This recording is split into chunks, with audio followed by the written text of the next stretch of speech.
because it drives me literally insane. And because I can see myself. Do you want me to share the screen? Or is everyone able to see the mural today? I'd prefer you to share the screen if you could.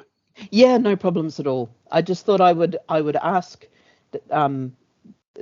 different strokes for different folks and all that. Right. So what we're going to do, planned for today, we're going to do our usual icebreaker, name, pronoun, where you're from, and then I've just thrown in a quick question, double or single deck bus. We're pretty much, because we're quite a small group, we're going to go through everybody. And then we're going to go through some housekeeping, a quick request, do our usual previously on, do a tiny little bit of user research.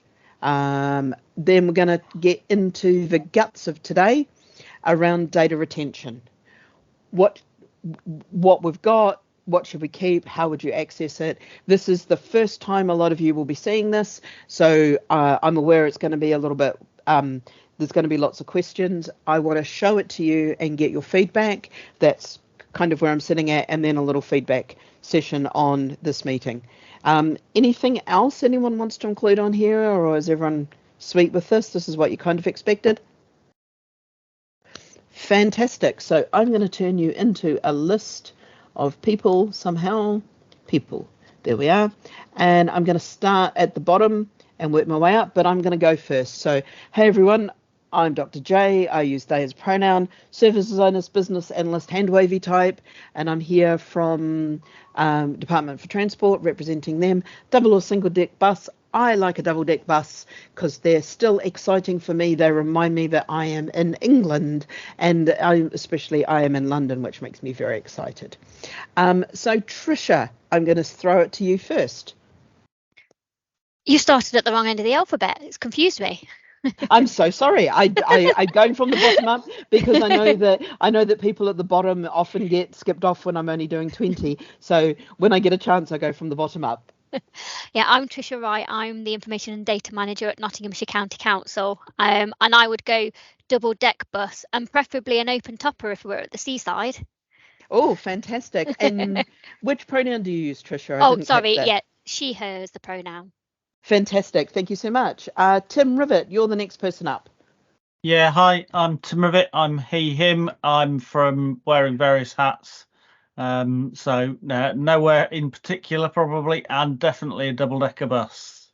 Fantastic. Tim and I finally got to meet for the first time. It's been nearly 3 years of working together, and last Thursday we actually got to see each other in the flesh, which was, he's taller than I thought.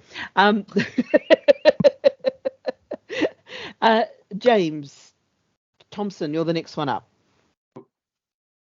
Hi there, I'm James, he, him from West London Furnace Council. I prefer a double decker because it means you get better views of the lovely Lake District. Oh, amazing. Absolutely. Must be Thomas Carter is the next one up. Hi, Tom Carter, pronoun he, him, from South Yorkshire Mayoral Combined Authority, Senior Service Data Officer. And I'm going to say single deck bus because I've got a 4-year-old, and if you try taking a 4-year-old up or downstairs on a bus, then you're generally in for trouble. So I've seen parents trying to do that in London buses, so I completely understand. Roger, you're the next one up. My mic on? Yes, it is. Good. Roger Court, he, him. I'm from Kent County Council. I think everybody likes riding on deckers, frankly. And I'll have to duck out of this meeting about halfway through. I'm afraid I've got another one that clashes. No worries. We'll be recording this, and there's also one on Thursday. If you think of anything once you've watched the recording or seen the mural that you're like, I definitely need to tell you, you can grab us there. Leon, you're the next one up. Hi everyone, Leon Byford. No particular pronoun preference. I'm a product manager in the digital team at Transport for London, and my preference, I do like a double-decker bus. Is that because you particularly like the reminder that you're in London? I mean, we do have a lot of single-decker buses as well, but obviously it's more spacious. There's more people in, and you sort of get more of a choice on, get a sort of a view, a bit slight view from the upper deck. Not hugely different, but it can be nice to be up on the upper deck. Absolutely. Thank you. Kyle Wright, you're the next one up. Afternoon, everybody. Cal Wright from South Yorkshire Mayoral Combined Authority. Pronouns are he, him, and I'd say if I'm on my own single decker, but if I'm with the kids a double decker, they do enjoy going upstairs. But like Tom said, it is an issue trying to get them off when you actually want them to come down. So always that fun moment of watching a parent stand at the bottom of the stairs trying to encourage a child to walk down it. yeah, it's a lot of screaming and shouting and pulling and pushing. Keith Willis, you're the next one up.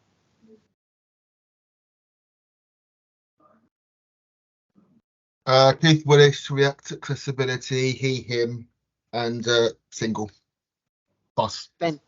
Fantastic. I love the quick finisher off there of bus. Thank you for that. John Carr, you're the next one up. Okay, John Carr representing ATCO today. He, him, and at times I find any bus is welcome. But particularly in rural areas, it'll probably be single or maybe a shared vehicle running as a local bus service. Nice.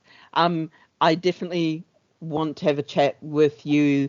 Can you ensure to drop me your email address in the link, because I need to chat with you on some ACTO code stuff, if you don't mind, John? Well, I'll pass you on to somebody that will be better at it than me. Yes, I'll do that. Fantastic. Thank you so much. Mark Hodgkiss, you're the next one up. Mark Hodgkiss, Scheduled Bus Service Officer with Westmoreland Furnace Council. He, him. Not particularly bothered, but yeah, probably open top bus, double decker bus, and definitely upstairs. Oh, always upstairs if it's a double decker. Haraj, you're the next one up. Hey, all, Haraj Man, pronoun he, him. Where from? DFT, Naptan, product owner, and I'd say single deck bus because I feel like double, there's more chance of chaos. So I think a single hopefully contains that. Fantastic. Hannah, you're the next one up. Hi everyone, I'm Hannah, pronoun she, her, and I am the other product owner from DFT, and I prefer double bus. Fantastic, thank you. Ian Barrett, you're the next one up. Good afternoon. Yes, Ian Barrett, he, him, Lancashire County Council, probably a double deck. Thank you. No worries, thank you. And Andy Hole, you're the last one on this.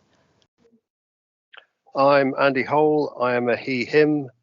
I'm from National Public Transport Information, and I think double decker, so you can see the views of round South Devon, where I am at the moment. Nice. Or would you prefer a steam train there, Andy? Oh, definitely a steam train. Steam train always trumps all types of transport. Fantastic. Yeah, why couldn't you open the list up earlier? I should have opened it up. I also just had to tell our SRO that they do in fact, as part of NAPTAN, own some steam train lines, because some of the steam trains go through the stations that are in NAPTAN, and she is delighted and bemused by how this may work. So we're going to have a little bit of fun when we go through that. So very quickly, plan for today, we'll do a little bit of housekeeping, do run through a quick request for everybody, a bit of previously on. We're then going to do a little bit of user research from you all. It will take about 5 minutes, and then we're going to focus on the main bulk of today, on data retention. I'm going to show you what some plans are and get your feedback on it. This is a draft, so it's very, very open for feedback. It is not set in stone at all. And then we've got a little feedback corner as always. Very quickly, housekeeping. You can catch us on YouTube, subscribe, hit the notify button, all of those things. You can also follow us on Eventbrite, which is really useful, and you can also sign up for a newsletter. We've got a little Google form. If you click on the link, it'll open a Google form, and if you haven't signed up for a newsletter and you've managed to come along to one of these, you can sign up and you can get the regular-ish, about once a month or so, newsletter that you can get from us. So deep breath, very quick request. We're in the process of trying to build out the removing a stop service. So this is that managed removal service that we've gone through. We kind of know what we want to do. We know the endpoints that we need to reach. We're currently building a technical implementation. And what we want to do is do some user research so that we can figure out the best ways of explaining this to make this easy to understand and easy to use. And to do that, we need your help. So we've got our user researcher, Polly, or Sarah Walden, who is our delivery manager. They're possibly going to be emailing you and saying, can you make the session, or could we set up a session? If you can, it would be so appreciated if you could get involved with those. It's really going to help us make something that's really understandable and useful, and will mean that everyone understands what's going to happen when you try to remove a stop from the systems. So that would be great. So very quickly, previously on NAPTAN, we went through, oh yes, as Haraj says, if you're interested in getting involved and you haven't been contacted, ping us, naptan.mptg@dft.gov.uk, and we can add you to the testing list. So previously on NAPTAN, managed removal is what the new archive, because we already had an archive, we already had a delete, and they meant slightly different things and were being used in slightly different ways by different people. So we've come up with this notion of remove. So we will remove a stop from the set. So it'll be labeled as remove or removed or something like that. And we've called the service currently managed removal. So part of what we need your help with is what we call this when we put it on a website, when we put it on our site so that people can do it. We're currently working through this with the development team. We've got some proof of concepts coming up, and we hope to have a simple core service running by the end of August. Now, whether that will just be for 1 or 2 people, whether that'll be wider, how many stops you can put through at a time, that's all still a little bit up in the air, and we're just trying to work that out. We did some work a couple of months back on street versus schema. We haven't really come to a consensus. We're going to have to really sit down and work on this. And I think I'm going to combine some of this in with the flexible stops work. But there's also some describing work that I need some help with from you as well. So I'm going to create something that kind of brings that what's on the street and what's in the schema and how we align this all together. Precisely and accurately is about where something is located. So we confirm that all the LAs are delivering eastings northings to around the correct precision, a metre by a metre. We concluded as a group that the best way to measure a bus stop was where somebody needs to stand. Now, I know that some people are still doing it via flags. Those are generally side by side, so it's not a big deal.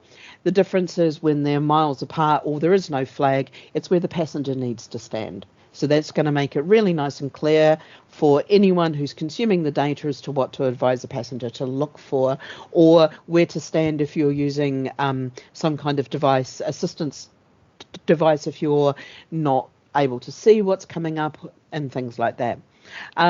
We are also looking at how we convert those eastings northings into latitude longitude. That's still an ongoing piece of work, and I'm sorry it's taking, well, the conversation is complicated and there's a lot of complications. We are working with Ordnance Survey on their conversion to understand what needs to happen and how that goes on. John, I see your hands up. Yeah, it's a point about the location of where the bus actually stops. In some areas of the country, the bus drivers where bus boxes are provided are told to stop at the end of the bus stop back box as the traffic proceeds in the same direction.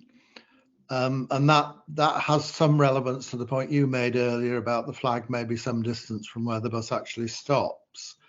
2 points, I think. One, where that is the convention, should it be incorporated in what you're doing?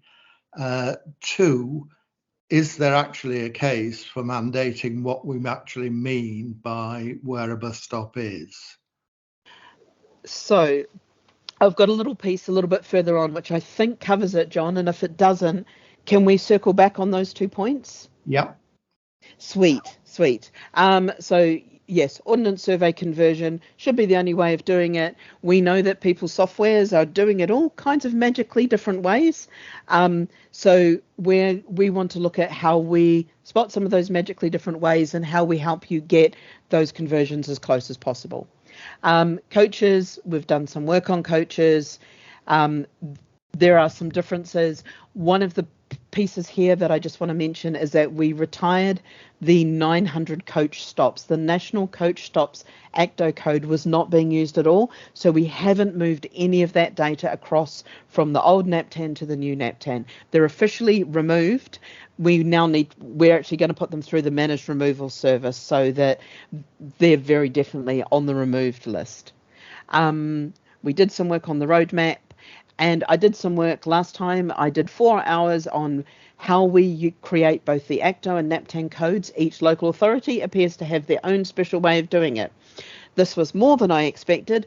I am still trying to figure out what we do with this and how we can help people understand ACTO codes, understand NAPTAN codes, and how we can ensure that there's the right checking on them and things like that. We found some codes which don't quite match what's in the schema but are still legal, and there's going to be more conversations on these.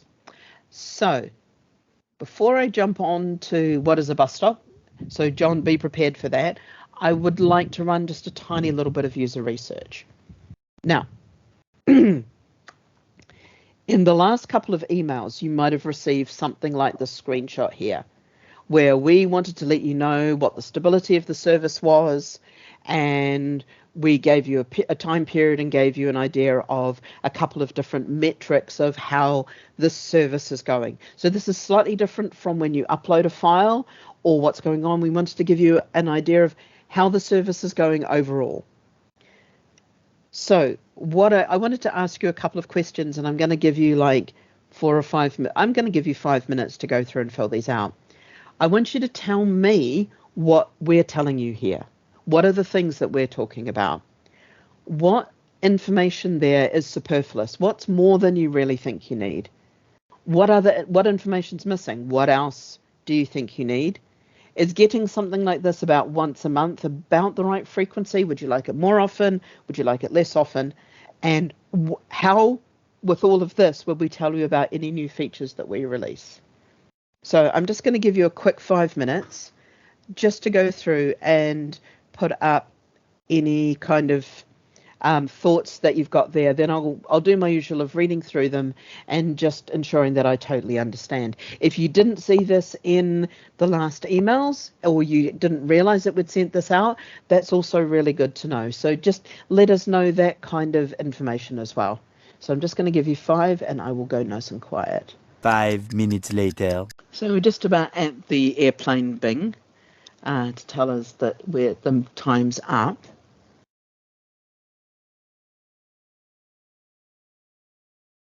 I see that we've answered pretty much everything.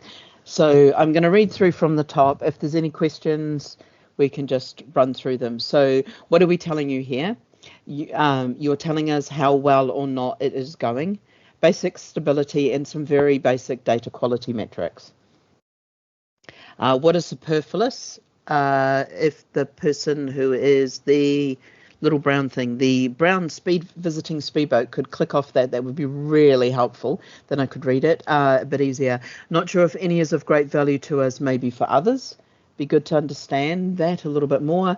It's all fairly basic and doesn't hurt to have it. Nothing I'd have a burning desire to remove. Fantastic. What else is needed? Something on the number of downloads or API accesses. That's a really nice idea. I will have a look at how we could bring across some of that. Not needed, but could be nice. The number of stops that are new or changed or deleted since the last upload. Now, if this is a monthly newslettery bit, is this bit about when you upload your file? And I just wanted to ensure that I understood it correctly, because it's going to be quite difficult to talk about all of the stops that have changed and how many have changed since the last upload.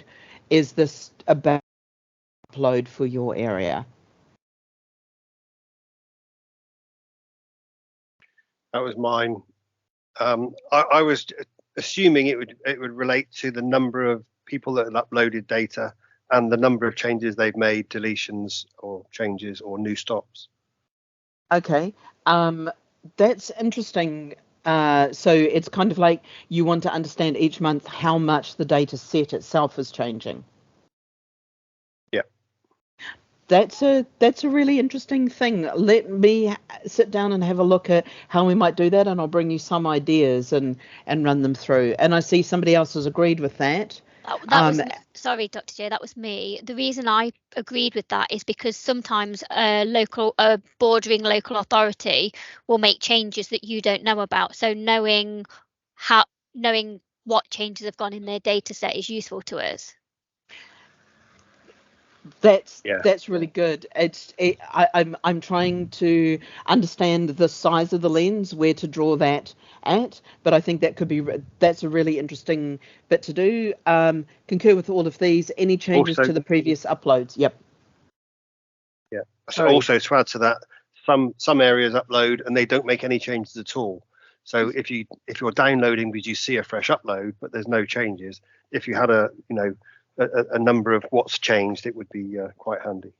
Yeah. I like to update mine at least once a month, even if nothing has changed. But yeah, even if maybe there was a subscribe button, so you didn't have to see everything, but you could subscribe to specific areas. I like that, and this is why I want to go away and think about it, because there's two different messages here. One is kind of like a generic, this is the uptimey workingness of the thing, and the other one is about the data within it. And I'll pull those apart and tease it out into some interesting ideas. And Andy and Tricia, are you okay if I come and talk to you both and just kind of throw some ideas at you? Yeah, of course. Yeah, sure, no trouble. Fantastic.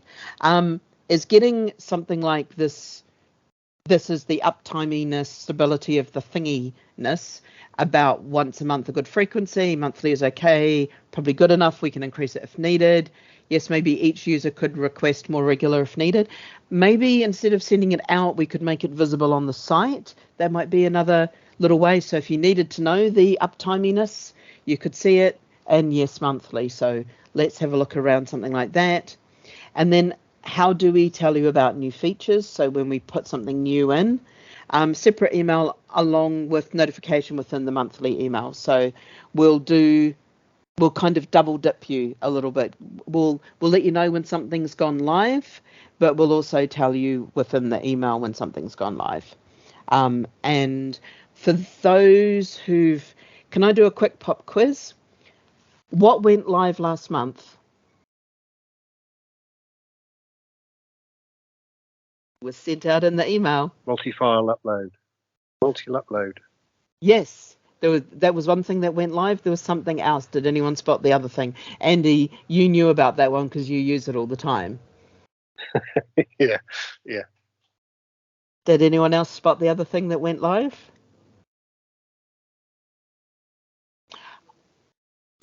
We actually now have a new register a user service that's a lot more user friendly, and we've actually had a couple of people use it. So it's instead of just sending us an email, there's now a nice little form that guides everyone through what they need to fill out and what questions they're going to be asked. So that's all gone live as well. So yes, I think I do need to send you separate emails, because if we hide it within the monthly email, they're not being spotted. Good spotting, thank you. So thank you for that. So we're going to quickly do, John, here is your moment. I'm going to quickly run through.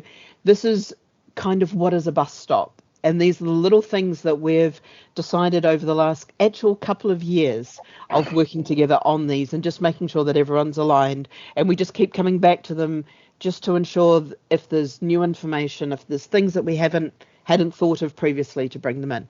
So a bus stop is where the bus stops.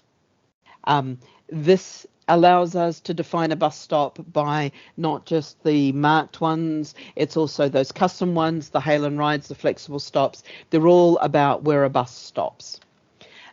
For your standard marked stops, it is measured as a 1x1 square centered on where the passenger needs to stand to get on the bus. So by describing it that way and having that passenger focus, one of the things was ensuring that in the future it meant that the passenger always knew where to stand, because it can be occasionally confusing on some bus stops as to where the passenger needs to stand to catch the bus. And for somebody with mobility and accessibility needs, it's making sure that that focus is there so that we can say, hey, you need to be another 5 meters down the road to catch the bus. And that's where to stand so that you'll be able to get on the bus as simply as possible. Where it is represented in eastings, northings and translated to latitude, longitude, we use the Ordnance Survey standards and tools. So we move from OSGB 36 to WGS 84. The two technical terms for going from eastings, northings to one variant of latitude, longitude. And every bus stop is represented in the data set and the world with various codes. And some of these include the ACTO code, the NAPTAN code. These ACTO and NAPTAN codes usually are the driver or the unique identifier behind any QR codes that are used, that are then used to identify it. John, did this answer your bus stop related questions? And is there any other details we need to put there? I think not. I think there are a few things that come to my mind. First of all, the question of hail a ride and flexibly routed services. What you're saying could imply that you are going to effectively discontinue hail and ride by locating some fixed points along the hail and ride section. And whilst I've no doubt that the police, amongst others, might welcome that, it does rather destroy the concept. So I think some thought is needed as to how you actually describe that situation. The second point is you very validly made the point about disabled people, and I don't only mean mobility disabled people, people with learning impairments, blind people, deaf people, etc., also have difficulties. This really is saying that maybe a bus stop can be defined as an area of road where the bus will stop to pick up people of any level of ability that are correctly positioned at the roadside. That is put out as a discussion point, but I do think that needs to be given a bit of thought and a ruling giving one way or the other on it. The final point I think I would mention is the village in which I used to live had a bus stop which complied with all the definitions that were in use at the time, but happened to have 3 different names corresponding to what the pub was called when the last revision was done. I think it would be desirable if we extended this to say all bus stops shall in the future be uniquely named. And you know, who would enforce that? I don't know. Probably the relevant road traffic authority, I would have thought, or public transport authority. Interesting point. So let me just ensure that I've understood them. I'm just quickly typing this down. Enforced question mark. So For hail and ride, we are not taking them out, not in any way, shape, form, no way, no how. We know that you all want them. So I've just put a little thing here for marked stops, and I'll go in and I'll make the change so that it appears across this next time we run through. I mean, it would, incidentally, if I can just stop you there, it would probably be useful if there was some roadside marking to say hail and ride section begins here and hail and ride section ends here. You know, Transport for London are very good at doing that on the website and in printed material. But when you actually get onto the road itself, you're not really sure when they say it begins at Peacock Drive or whatever, where in Peacock Drive that implies. And you know, although it will be obvious that there are unsafe places to stop a bus, you know, you're not sure where, particularly if Peacock Drive is long and buses join and leave it at intermediate points, you're not particularly sure whether you're in the right position to hail a bus or whether the bus is going to come out further down the road and you've gone and missed it. Yeah, really good point, John. We're going to cover hail and ride in another meeting because I know that because there is currently in the schema, this is part of the street versus schema. The schema doesn't allow for a marked hail and ride, although we know that there are marked hail and rides, especially in TfL. So I want to make sure that we cover that within there. So I've made a point of those and we'll cover it in detail in that meeting, not in this one. Is that okay, John? And I'll make sure that you come along. It'll be in the August meetings, I think. That's fine. I think you know, the more that we can flesh out of what needs to be done, even if we can't get around to doing it all, it does ensure the most important points get covered. Absolutely. And I also took your point about accessibility needs to come into this description of a bus stop. And that's part of something that we're working to get policy decisions on. Once we have the policy decision to describe exactly what accessible means, we can start to describe it in the physical world. What I don't want to set up is the world where you've all gone out and done some work and it turns out that the policy decision means you've got to go and do it all again. We haven't asked the right question, so I'd rather get the questions right first and then make something that measures accessibility in the right way. And the third one on the naming conventions, we did. I also lost my mind doing something on short common names and all of that. There is a way of joining some of this naming convention up, but it is broken in a very specific way. And one of the reasons for focusing on removing stops is we can get the 30% or so of dreck out of the system so that we can start to focus on fixing some of the pieces that will allow us to hopefully build unique names, even if High Street is the name of about 1,000 bus stops across the country.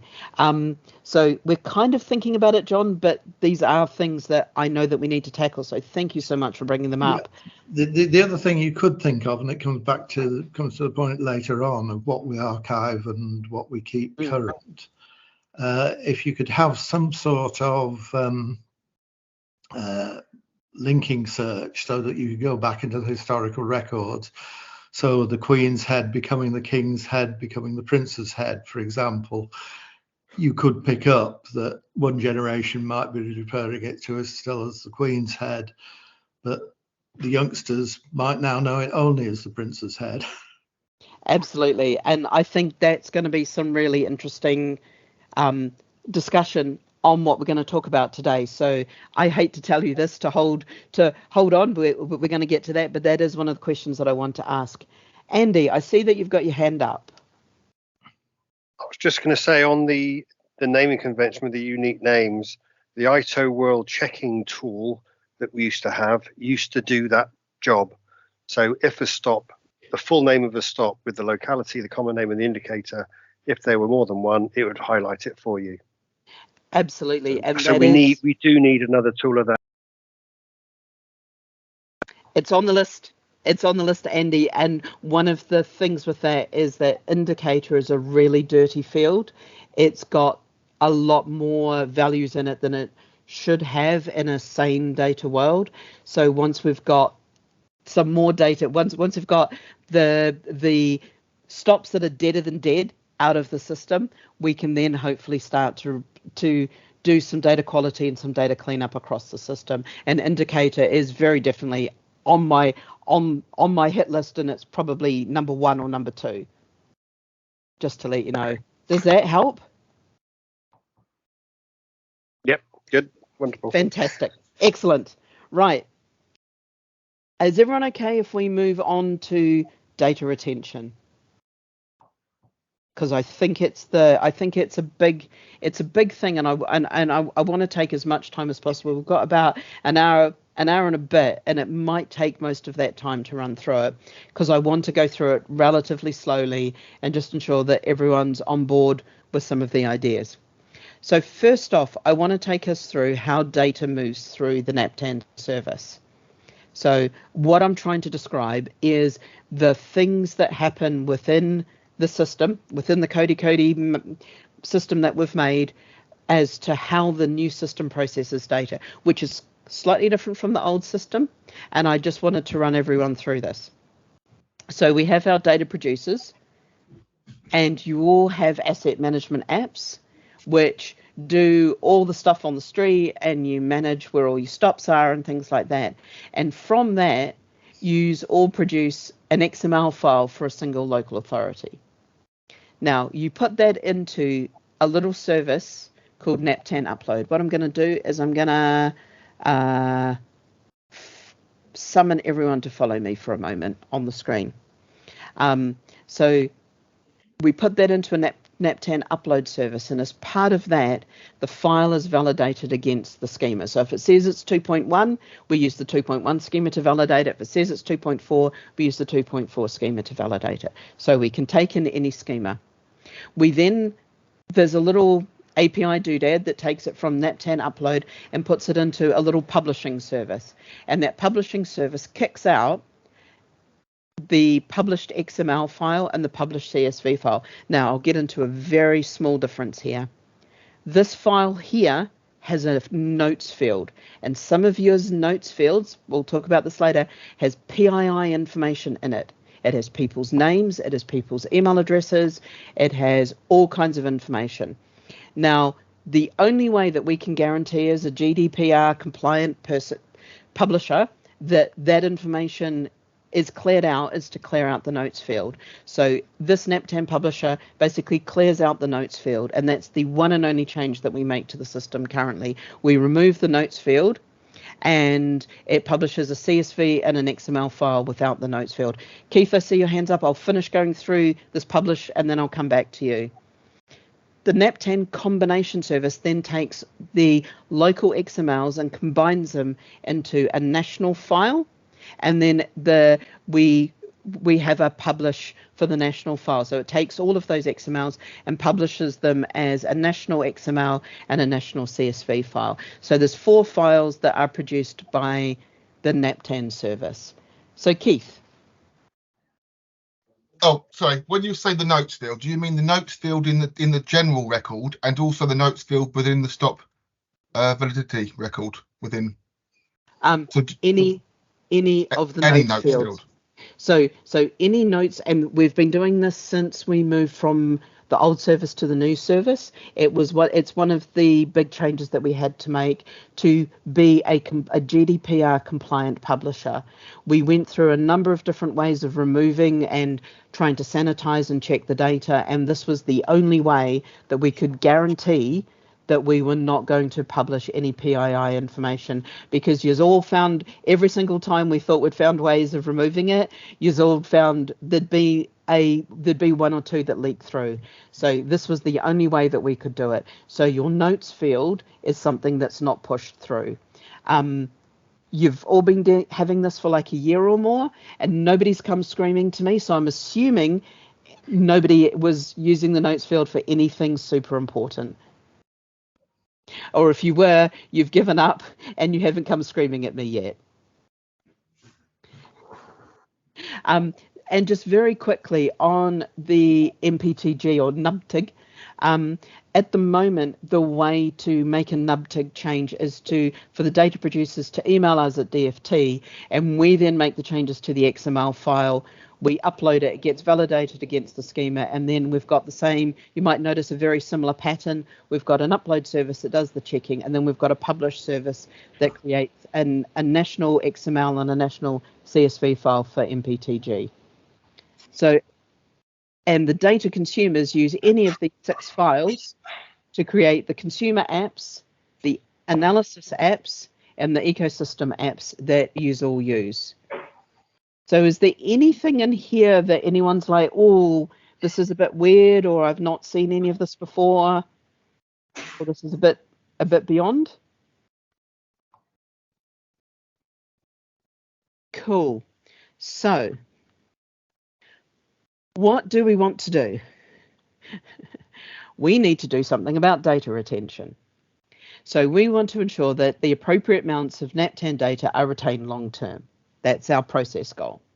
The local authority goal is we believe that you want to understand the amount of rollback and history available for NAPTAN. If you need to go backwards, if you've made a mistake and you need to roll back, or you need to go back historically, you're aware of what's available and we can work through. So what's in scope at the moment is the storage of XML NAPTAN files uploaded from a local authority to DFT NAPTAN service, the storage of national XML files produced from the DFT NAPTAN service, and the storage of MPTG XML files. What is out of scope is the storage of files by a local authority and any LA data retention policy. So anything you do on your side is not what we're talking about. And I've done, you might notice the quick dictionary is the same as the one I used for the managed removal service, and it just talks about what an account, what archive means, what an ACTO code means, because there's a number of different and or slight variations in how it's used occasionally, what deleted, etc. all means, so that anyone coming new into this can kind of catch up on some of the things that we've all assumed. So the first off, I'm going to just run through the users and just, you might have seen them all before, but just make sure that they all make sense. So external to DFT, we've got local authorities, planners, and academics. So we've got John, who does it all, who manages the whole of the NAPTAN process for a local authority and is a team of 1. An example is Wiltshire, which isn't true because I think Wiltshire is one of Andy Hole's, and I need to go find the other example which I use elsewhere. And there are 2 questions that we believe that. Yeah, sorry, I need to. I've got it fixed on one diagram and I forgot to bring it across to this one. So we think there are 2 questions that a John who does it all will have. If I have an issue with my local files, can I get a backup from DFT? So if for some reason there's been a corruption on my side and I need to re-import my local files, could I get that from the Department for Transport? And when I get a request for a historic file, could I get that also from DFT? So when somebody comes to you and says, John, I would like the file for 2002 or 2005, I would be able to go to DFT and get that file. We believe that Sindhu and Kim, who pair, have the same questions. I believe that Andy, the mega agent, Andy Tanzi and a couple of the other mega agents have the same questions. And in fact, the larger local authorities, for example, TfL or Transport for Greater Manchester, also have exactly the same questions. It'd be really good when I give you a couple of minutes just to look over the users, just people who feel that they fall in those different categories. Just let me know whether there's another question that I haven't asked. Then we've got Sequoia, who plans transport. Sequoia works for the planning area of Arcadis and is contracted to a local authority to replan their high street and bus stops. So they want to understand the historic bus stop locations, compare travel patterns, footpaths and things like that. Weirdly enough, I used to work for Arcadis and I worked with a couple of civil engineers who did this kind of thing. So I built this persona based on talking with them. So they want to know, who do I get historic data from? Can I see what files are available? and how many years of data can I get? How far back can I go, and what sort of information can I get? And then I've got Lambert, who studies bus usage. Lambert is studying civil engineering, looking at transport planning, and wants to look at the bus stops from 5 and 10 years ago. An example is historic data of stops to build an analysis data set. So this is very much like you were talking, John, about the changing of names across generations. Again, they want to know, who do I get historic data from? Can I see what files are available? How many years of data can I get? Can I request help manipulating the NAPTAN data set, because it's not easy? And are there Python notebooks available to help me get to grips with the data? So then I've got 3 DFT users. So I'll just quickly run through those. And then I'd like to give you kind of 3 minutes just to look over those user types, have a quick read of them and see if there's any extra questions. If you identify with that user and you think, oh, you haven't asked this question, give me the question that I should have asked about this. So we've got Ava, who manages BODs. Ava manages BODs, ingesting NAPTAN data to plot bus routes, combining operators' data into a feed for consumer apps. An example of BODs, who is the feed of bus schedules. What historic data does BODs provide? What requests should be for BODs and what should be for NAPTAN? How much historic data from BODs is needed? Then we've got Andrew, who supports users. Do I have historic data for NAPTAN? How would I share this data with users? How would I ensure the historic data has no PII information? Can I let users know which data they can request from DFT? And then we've got Ron, who is our Cody NAPTAN person, who does all the Cody bits in the background and builds those nice little service boxes. Can I reduce the amount of files that I am storing? Am I storing the correct files for the right amount of time? Can I ensure that only valid files are stored? Can I report on the CO2 emitted? It's not COES, it's CO2e for emissions, impact on storage. Can I report on the cost impact on storage? And am I storing the right files in the right kind of storage? So those are the questions that we believe that each of these different users ask about data retention. So does anyone have any questions they want to ask on this before I give you a couple of minutes just to read through those and see if there's any fine details that I've missed? And don't worry, I'll be leaving this open for a while so that we can always, you can always come back to it. Okay, so I'm going to give you just a quick 3 minutes just to go through, and if there's any other questions that you think, if like Andy, as Andy the Mega Agent, because that's the name of the persona that we created for you. It's called Andy the Mega Agent. If you can think of any other questions that you might be asked or that you would need to ask around data retention, now is the time just to quickly throw them in. Don't worry too much. This is a draft. I know that I haven't thought of everything. So 3 minutes starting now. 5 minutes later. Tim, I did note that I didn't include you as a user type. And I see you typing, and I wonder if maybe you and I should have a quick chat after sometime next week and just see if there's another user type that I need to include here. Yeah, no, that would be good. I was just typing to say I'm got to drop off for another meeting for half an hour or so, and I'll be back before the end, all being well, unless I get slaughtered in the next one. Good luck at not being slaughtered, and I will set up a meeting for you and I just to run through this and see if there's those other users there. Yeah, sure. Okay. Fantastic. Thank you. Appreciate it. So you've got about 30 seconds left. John, I see your hands up. Yeah. I'm not sure I know the answer, let alone the correct formulation of this question, but you've got some of the new authorities are in fact combining 2 previous transport authorities. So, for example, I think York and North Yorkshire is a good example of it. The new North Yorkshire has both the York City District and the old North Yorkshire County within it. How can we ensure that you've got the user descriptions which will be capable of answering a question no matter where it comes from? Okay, interesting point. So, so what about the combined authorities? Let me have a think about that one and see where I come. Maybe and I'll come come and have a chat. Policy people again.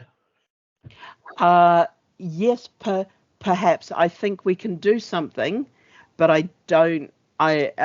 Because we will retain all of the data. So I think some of it is making clear when some of these changes happen, perhaps. So that is a really, really interesting point. But I will think about how we build that into the rest of the service. I'm just going to have a look through these green ones, and then I will bang on. Why was each change made? Correcting an error, refining accuracy, real-world changes, location, etc. To require a new NAPTAN field of justification for change, who made the change, the manager. Yeah, okay, so we don't want to get down to the fine details of why every single stop changed. This is a little bit about data retention. This sounds a little bit more like a question around the data, the why of a data change, which is quite a different lens and a different. I'm wanting to look very macro, and this is looking very micro. Does that? But this sounds a really, really good question to ask at some point, and I'm gonna throw it to one side and come back to it later. Is that okay? And if you tell me who wrote it, I'll even come back and talk to you. Oh, that was me, but unfortunately I have to leave now, so we'll have to take that up at a different meeting, perhaps. Then Roger, I will take it up at a different meeting. But it's a really, really interesting idea to get down to that level of detail. So thank you. Grand. Thanks, everyone. Right. Zooming back out ever so slightly. So we're up at a macro level. John, you've still got your hand up. Is it a? Oh, sorry, it's legacy. No worries. So what is going on currently? I just want to talk you through the current process as is. You might notice that a number of my things have this big black, it does not exist. It does not exist. We don't have a data retention policy. As far as I can tell, we never have, although I haven't done the 4 terabytes of data archaeology to prove that, but as far as I can tell that we haven't. There is no current process for retaining or removing data from the NAPTAN service. There may be older versions of the NAPTAN dataset available in personal drives across the ecosystem. I know that I have several. These will contain the notes field with PII data within them. Versions of all files from previous NAPTAN systems are in NAPTAN 2.1 format, both XML and CSV, and will contain an unredacted notes field, both XML and CSV. So just making very, very clear for everyone to understand that if you find historical stuff, there is PII information. So we need to be very careful about this, the way that we transmit that data on, how we hold it, how we retain it, etc. There has been very little investigation on this subject. We've had conversations with Tim, who gave me a 2016 file set, and confirms that many others from the ecosystem will have older versions of the historical data stored locally. There will be a bag at the end of this. Tansy confirmed the need for accessing some older versions of their LAXML files, as they had an issue with data migration at 1ACTO code and had older versions of their data to manually restore 20 stops that had been removed. There are requests for historical data from planners and academics, occasionally within the support mailbox, less than 1 per quarter. That needs to be confirmed, as basically we've done a little bit of email archaeology and it's pretty much less than 1 per quarter. There is no information published on the website on what information is retained or for how long. We need to do this. A PII footnote. We've been through the fun of accidentally having a data release of the notes field. To avoid a repeat, we would need to carefully consider and check any older versions of the NAPTAN MPT datasets. There is currently a facility within the NAPTAN service to strip the notes field from the XML. and then publish the data.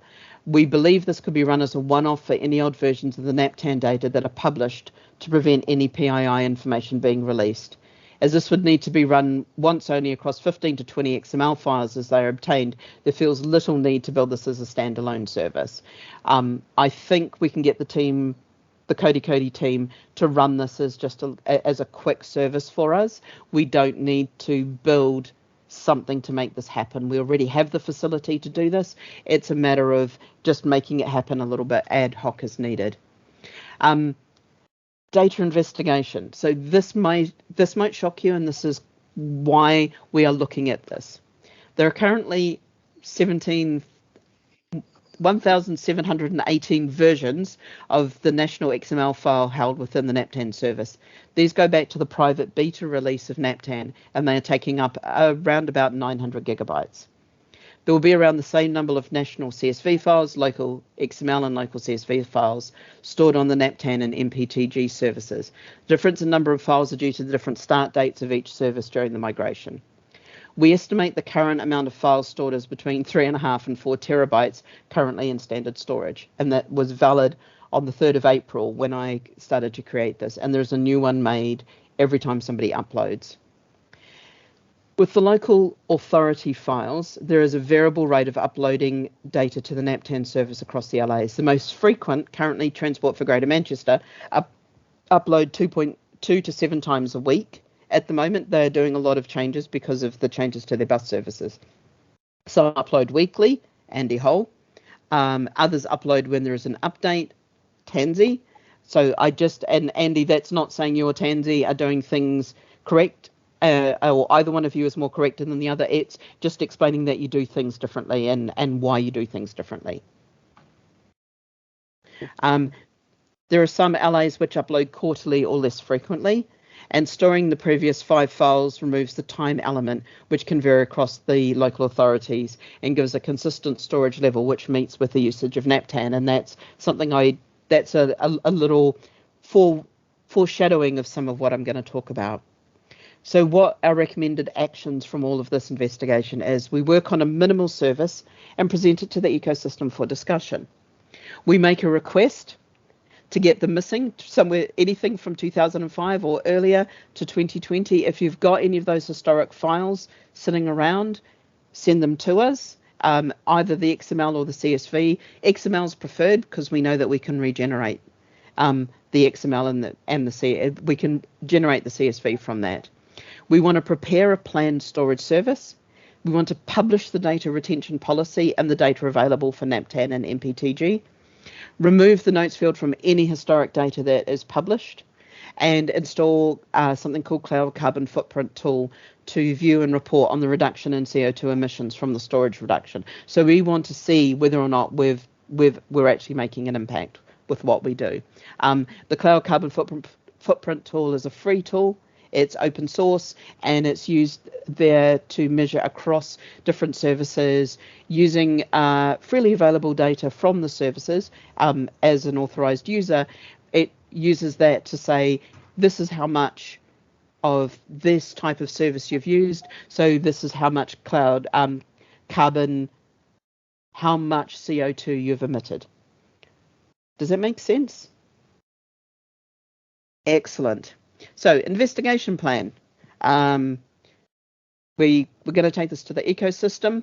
We're going to have we've got a working group. We're going to go through it deeper with the working group.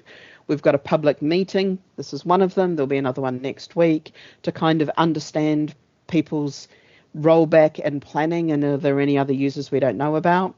And it happened at June, so I did quite well on timing, and we're also possibly potentially going to run a focus group if we need to on this.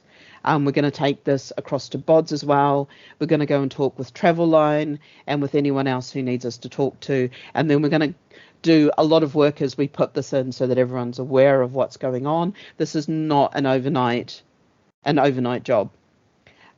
So is there any questions on that before I run through the planned process?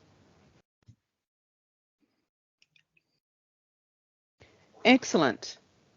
So this is This is the high level view, and you might notice that I'm using the same color coding and using some color coding a little bit. So what I want to talk through, and I'll try to do this quite quickly, we've got the files stored for a local authority. So for every local authority, we will store the latest file and then the 5 previous versions. So for Andy could, if they've uploaded a file today, they could access the oldest one that they could access as one of the files that they uploaded would be the one from 5 weeks ago. If it's somebody who uploads maybe once a quarter, they could upload the one that they uploaded today, or the 5th, or the last one that they uploaded 5 quarters ago. That file then goes through into the publishing, and we don't store beyond the current one. We don't store the CSV or the XML file, and we don't store the national CSV file. So these are the local files, and we don't store old versions of the CSV file. We only store 100 of the NAPTAN national files, and I'll explain how that works in a moment. And we do the same with MPTG. We follow the same pattern. We store five versions back, so that gives you the current version you've just uploaded and the 5 previous versions you can get to. And we only store the XML and not the CSV file. And there's a reason for storing the XML, and I'll go through that in a moment. All file movements and deletions will be automated. Other files are deleted as files come in, keeping a maximum of 100 files at any point in time. The file number 100 goes to cold line storage, and we estimate we're going to store between 25 and 35 per year for NAPTAN and about 10 for MPTG. So we're keeping 100 files stored in what's called hot storage or warm storage, and then we move to cold line storage, and then we move off to archive storage. Now, the reason for those different names is that is what they're called in the various systems, and that's the level of storage. And it's based on how often you have to go and retrieve it. So if it's cold line storage, the system says you're only going to retrieve this maybe once in 90 days or so, and this file isn't going to change very often. And when it comes to archive storage, it's basically, we know that you're only going to retrieve this once every year or less, and you're not going to be changing the files very often at all. So it's different ways of storing that data, and they have different carbon emissions. So one of the things of this is reducing the carbon emitted. Does that make sense? So this is where the color coding becomes a little bit of fun. So every 100 files, there's one of the NAPTAN files stored, and for every 100 MPTG files, there's an MPTG file stored, and this is in cold line storage going from January through to December and then on to April for the next year. So we fill up our cold line storage, and it gets filled up all the way through, and then in April, pretty much on the tax date, because I had to randomly choose a date, and it was happening about the time that we were doing taxes. So I thought, right, my tax date is usually the start of the financial year. It's all of those things. It's a big date within government. It's a big date that everyone knows what it is. So let's make it that date rather than January the 1st, because that seems to be the British way. So let's use that date. So as that all fills up, we clear everything out. And so we clear everything from December all the way back to January out, and we store the file that is closest to the 5th of April. So whichever file was closest to the 5th of April, we store. These files have been stored for 90 days or more on cold line storage. This ensures that we don't have any problems with this limit. So that's why we had to go all the way through to April, so that we had the 90 days. I had to sit and play around with pieces of string at one point to make this make sense. So we've got the closest to the 5th of April file. So we're storing one NAPTAN and one MPTG file, and those go into a yearly file archive storage. Now, before I go on to retrieving, does this make sense? to anyone? Is there any particularly violent red flags or things that anyone sees that they're like, whoa, this is too weird or too much or too crazy?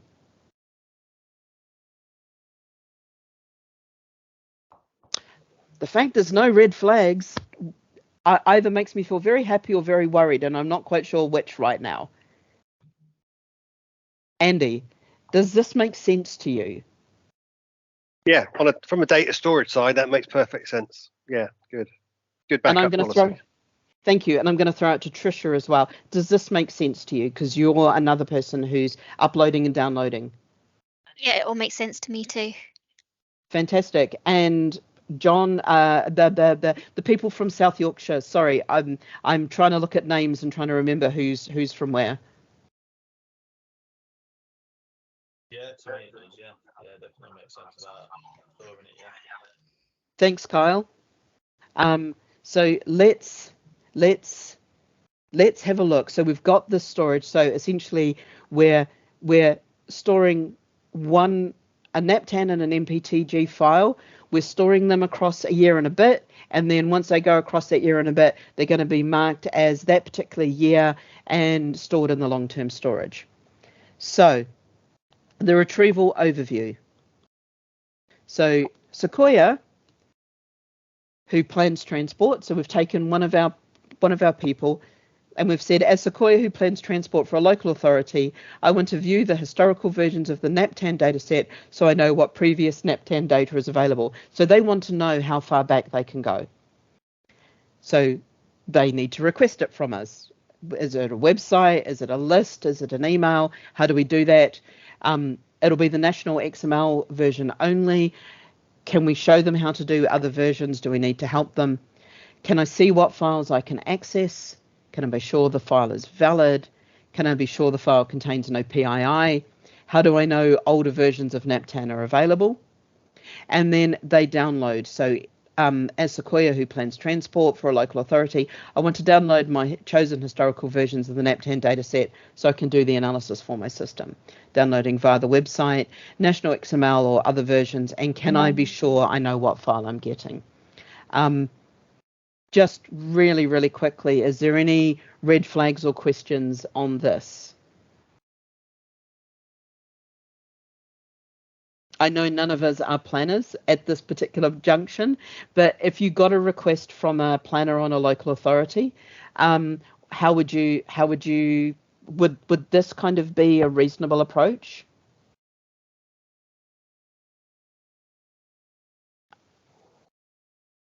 So are you going to allow any user to have access to historic data? That is directly from the website, or that's a question.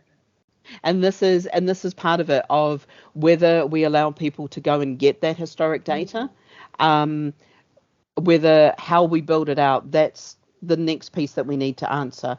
What we might do is build up the archive first and then figure out how we give people access to it. It might just be here's the years that you can get, drop us an email. It might end up being an actual list of access to those files. It would depend on how often people need to access them and what the storage requirements are and things like that. Does that make sense, Andy? Yeah, I suppose so. We've got to be careful that operators and users don't think they can download old data for their systems. The fundamental thing about NAPTAN is a current, now, and future use, not historic data. The historic data has historically been requested as a freedom of information request. Yes, and so this could be something that maybe only Andrew, who supports users, can see. So people can be told what they can request. They come to us and request it, and Andrew sends them a secured link or something like that. So that is some of the stuff that we need to sit down and investigate.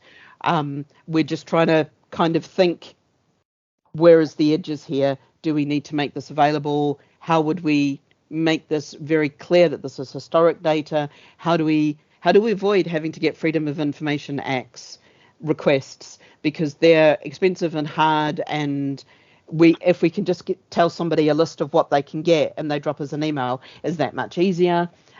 So kind of trying to make this a little bit more easier for the Sequoias and the people who need that data to get hold of us.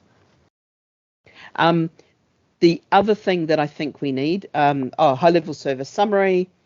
We've got some NAPTAN MPTG automatically moves the national XML file to the right type of storage. It publishes the available historical data files. Now, whether that's publishes on our support site, on the site that only the support users can see, or publishes publicly, we'll figure that one out. And future publishing national XML files from previous service as yearly archived back to 2005 should be possible with the help of some friends of the ecosystem, which are you all. We believe there's some components. So we've got the managed removal component that we're working on. There'll be a little data retention tweaky thing that goes and just automatically puts files in the right places and counts files and does those things. And we've got a little cloud carbon footprint tool. We want to make sure that building this little service doesn't eat up all the savings we would save by changing our storage. That's ideally what we just want to make sure that we're not doing. And then there's a little backup overview as well. Now, I think this is just going to be a manual service, but effectively, as John, who does it all, for my local authority needing to resolve an issue with my local NAPTAN data, I want to know which previous version of my data available from DFT so that I can resolve an issue within my ecosystem. I'll pause there for a second, and John, I'll answer your question. I saw your hand went up. I'll assume it's a legacy hand. And No, sorry. I was going to raise a slightly different point.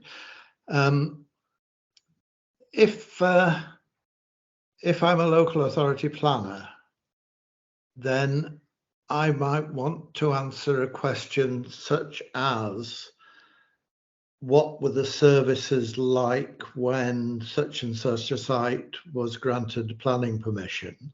Mm-hmm.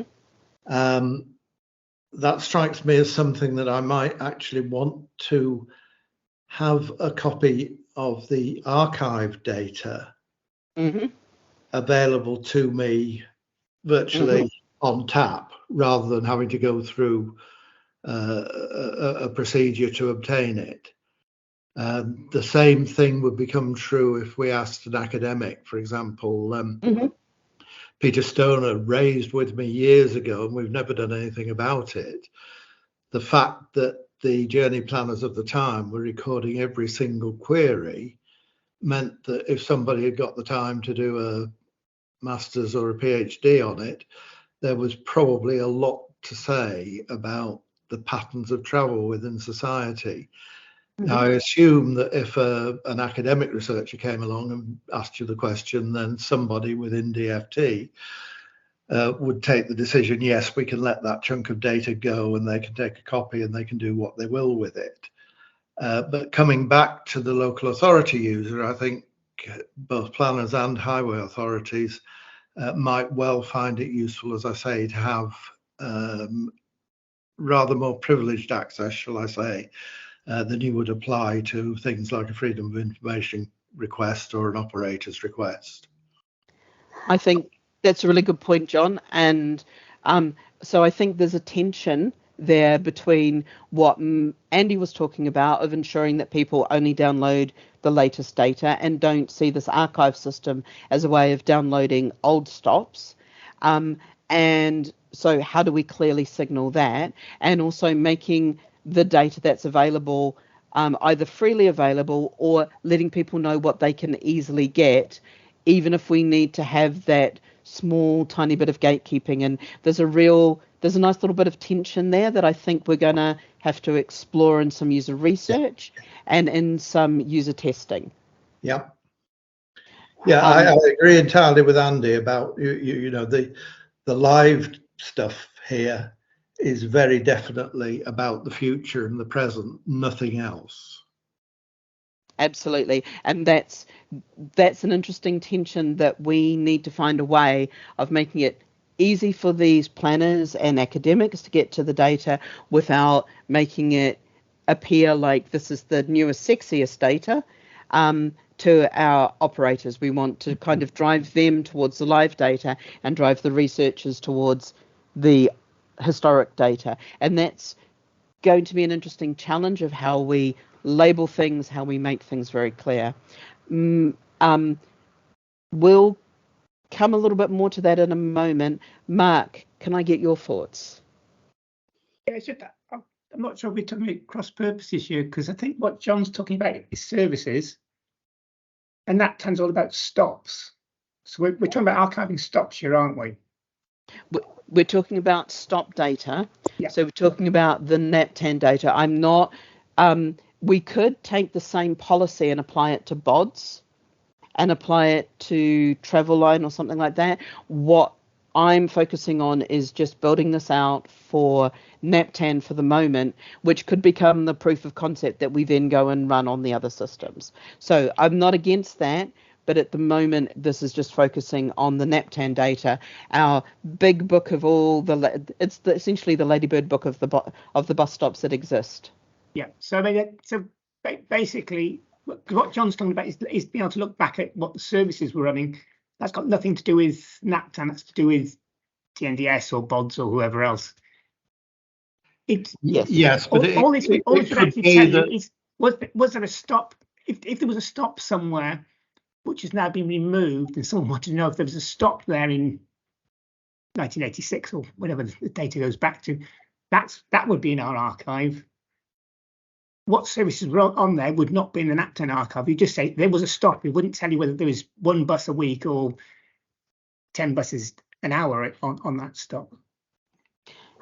I think that's a really good point, Mark, and that it will become part of what we would need to label this as, and also let people know what they can get.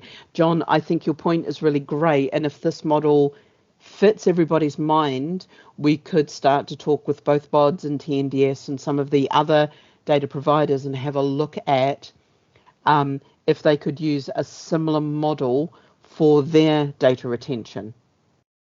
Yeah, I would say to the people that are saying NAPTAN is about stops, I agree entirely, but there may be cases where you've got a successful service that's been reaching its targets year after year, and then suddenly plummets. That could well be because a stop has moved, and therefore there will be cases where the researcher, whether it's for internal or external consumption, will be interested in the relationship of the stop to the target that they're interested in.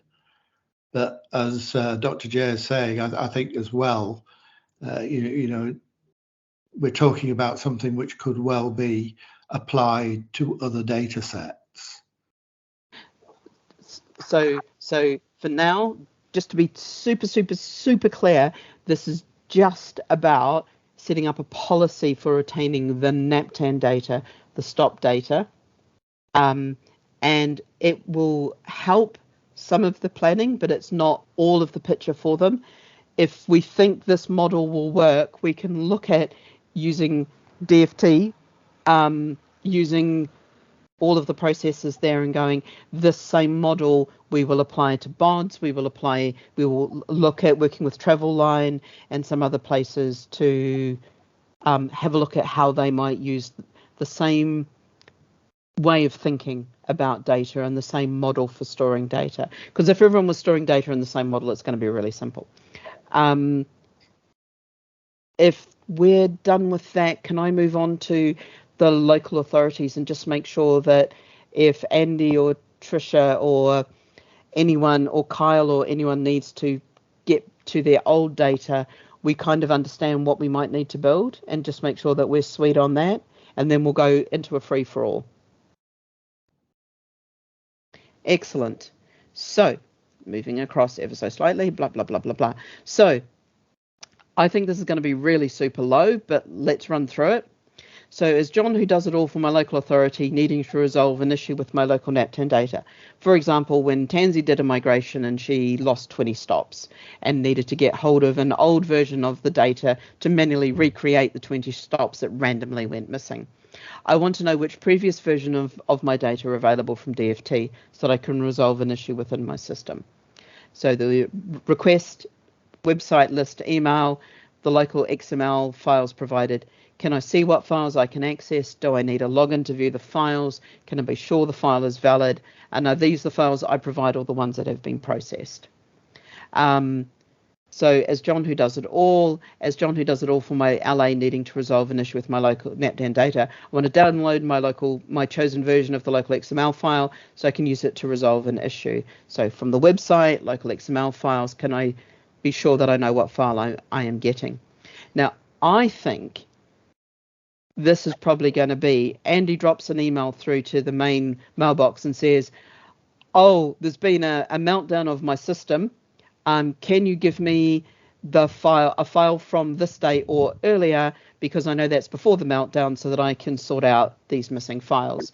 And we go, and if it's in the N-5, we can grab it, and so we can grab the full version that Andy gave us, which will have the notes in.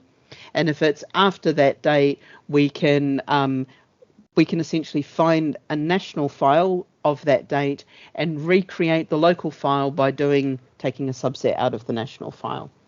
I think this is going to be so rare, we'll probably just handle it as a manual process. Andy, I know I used you as an example, and you are probably the least likely to require something like this. But trying to think. I agree with your assessment. It would be an email to support at DFT or whatever. So yeah. And would you understand that we could either go 5 back of what you've provided to us, or we could drop back within the 100 to a specific date, or get close to the date for anything outside of that 100 mark? Yeah, I understand all that. I'm assuming the 5 back is 5 good. Yes. So, well, no, it's any 5.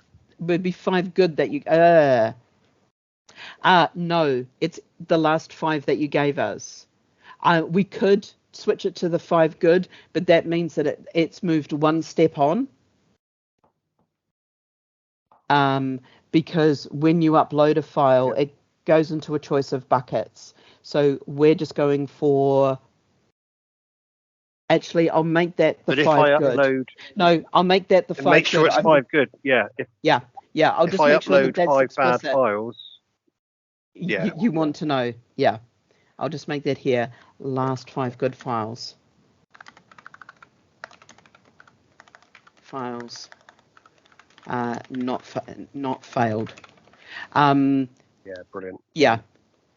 Because I know that you've had that problem. Yeah. I hadn't overly thought of that because I was thinking of the service, not of the buckets. Essentially, this goes into a bucket called untrusted. When it's validated against the schema, it goes into either trusted or I think it's failed. And that's how we let you know. And if it goes into trusted, it then goes on to publish. So we can grab the files from the trusted bucket, and I will just double check that at that point their notes haven't been removed. Question is trusted bucket with notes field, because I know that you may want the notes field locally, and you do good PII protection of yourself. It's just a lot of the systems can't remove the notes field. We went through and tried and looked at that one, which is why we manually remove it as part of the publish step. So I'll just make sure from the trusted bucket they've still got the notes field in, and I'll look at how we would which bucket we would grab things from.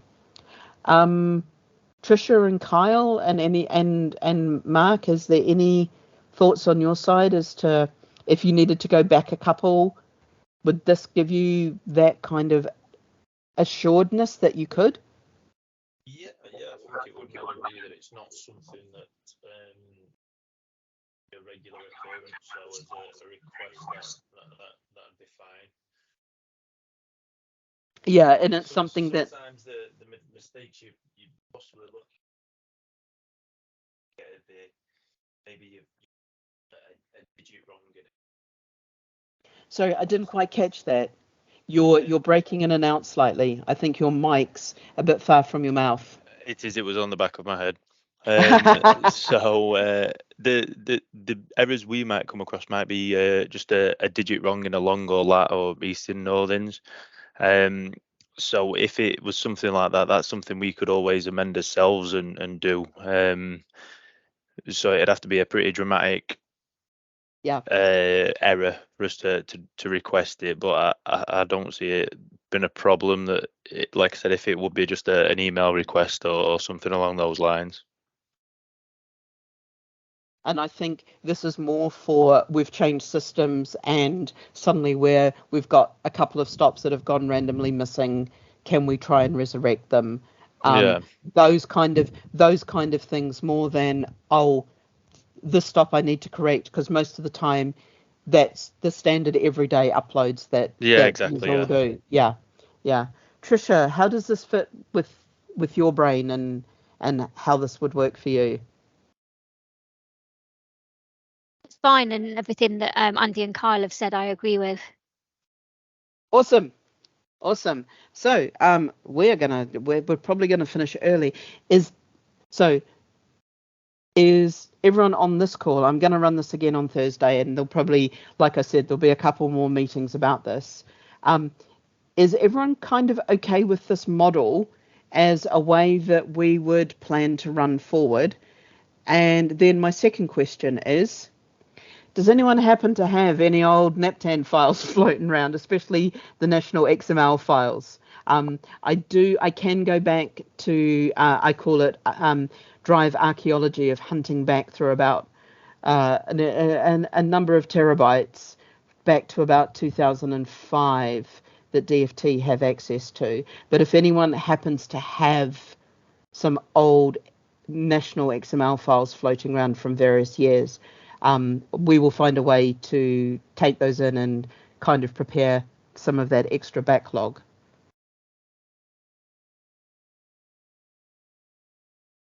I know Tim's got some from 2016, which he's given me. Trisha, do you happen to have some? I'm going to have a look, because I might have some old files from when we transitioned from the TransRT software to Novus, but I can't guarantee it. But I'll have a look. That's completely fine. I'm just doing a call out. If we end up with a kind of patchy, we've got them for 2008 and 2012, I'm not too upset about that, as long as we'll be able to tell people which ones we've got. Andy, you're about to tell me that you've got them all perfectly stored. No, I'm not, unfortunately. I do have lots of archives, so I may have to go trawling through my servers. Yeah, if anyone has them, that would be amazing. But I'm not terribly stressed about it. We get very, very rare requests, and in fact, with the old system, we were also struggling to do this. So this was one of the things that I think in 2020 and 2021, Adrian and I had a request for an old file, and we had to do a bit of trawling back through some archives and managed to find something that was close but not quite what the person was after, and that was a FOI request. Tim. I was about to say I'll ask a few people that deal with data. So yeah, I really appreciate it, because this will give us a chance to build up this little archive storage, and also figure out taking in those old files, stripping out the notes information, and storing them in a validated PII free way, so that we can let people know we've got them. Now, to set any time expectations, this is the first of the meetings to go through the draft service. This has gone through our SRO. We want to take as much feedback as possible on this. We're then going to have to go away and look at what we would need to do to the website, what we would need to do to the various services, what amount of user research we would need to do to publish even just the first corner of this. I think we can get some of this done relatively simply. Some of this doesn't have some public facing stuff apart from letting people know how this is done. So possibly some of this by the end of the year, but I wouldn't be thinking of this will happen tomorrow, even though it might sound quite simple. There's some quite tricky little bits and pieces that need to be thought about here. Cool. So what have we been through? Let's just double check that we've been through everything. We have done we did the housekeeping we did previously on, a little bit of user research. We've done data retention. Right, feedback is the last thing to do. So we've got a little feedback corner. This is to help us make these as good as possible. I know that we've had a small group today, which has been fantastic. You've all been really vocal and really good at running through things. Just let us know what gave you joy, what was good and useful, what frustrated you, what wasn't good or useful about this, and what's made you sad, what things are missing, what things should be happening that we're not doing. And then you can see in the corner there all the contact details for Haraj and Hannah and myself, and also the central contact. And if there's nothing else, I'm going to stop recording.